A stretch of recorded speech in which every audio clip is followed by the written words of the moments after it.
Hello everyone, this is Deva Gugatal and welcome back to my channel.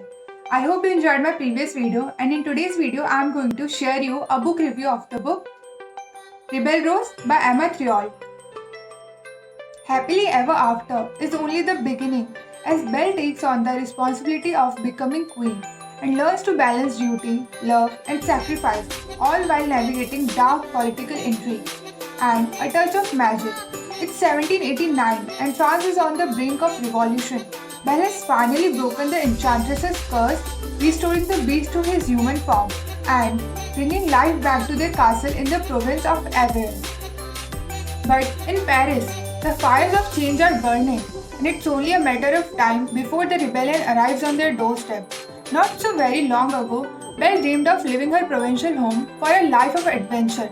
But now, she finds herself living in a palace torn between her past as a commoner and her future as royalty.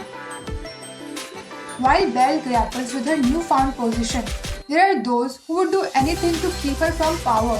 When she stumbles across a magic mirror that holds a dire warning, Belle wants nothing more than to ignore the mysterious voice calling her to accept a crown she never desired.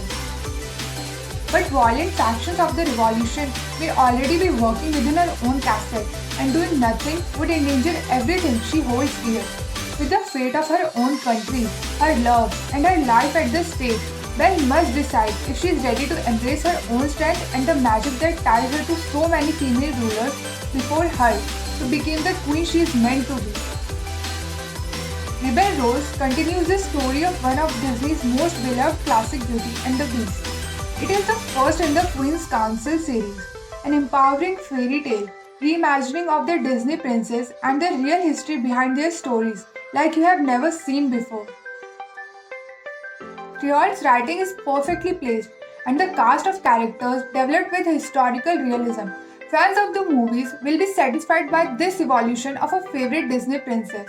The personal and national stakes of this novel root it in history, but also within its backstory as a Disney classic. The French Revolution with a Disney twist. Thriol's debut is rich in historical detail while answering the long-asked question, what happens after Happily Ever After? Fairy tale fans will enjoy the care and depth given to Belle's character and the touches of magic, a promising start to a new series of fairy tale continuations grounded in historical events. The more I read through, the more Emma Thriol blended the key characters and locations from Beauty and the Beast into the setting until it all came together as one seamless entity.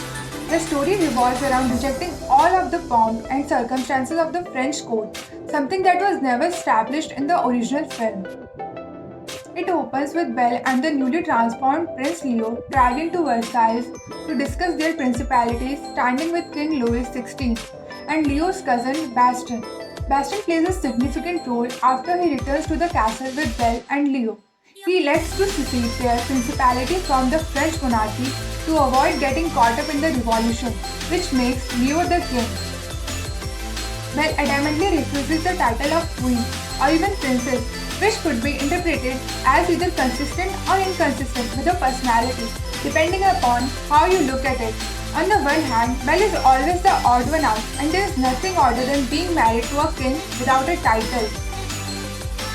She is also an intellectual, with many clever ideas about how to run the kingdom and gain the trust of the people, which seems contradictory to her rejection of power. Even though she doesn't want to be queen, she spends the majority of the book fighting to have more say in Leo's advisory council and trying to reform the laws of Auvergne. The easiest way to do this would be to accept her title, but I suppose the author wanted her to have more of a character arc.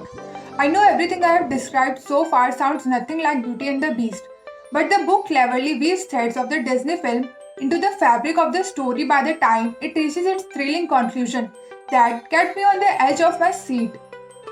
It is an enjoyable book that never insults the intelligence of its audience.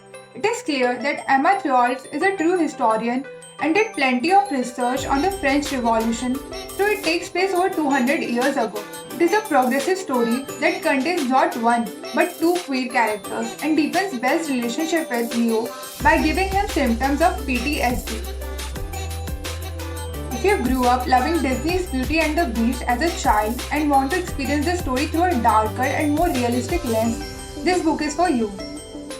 Thank you so much guys for watching my video. If you enjoyed it, do like, comment, share and subscribe.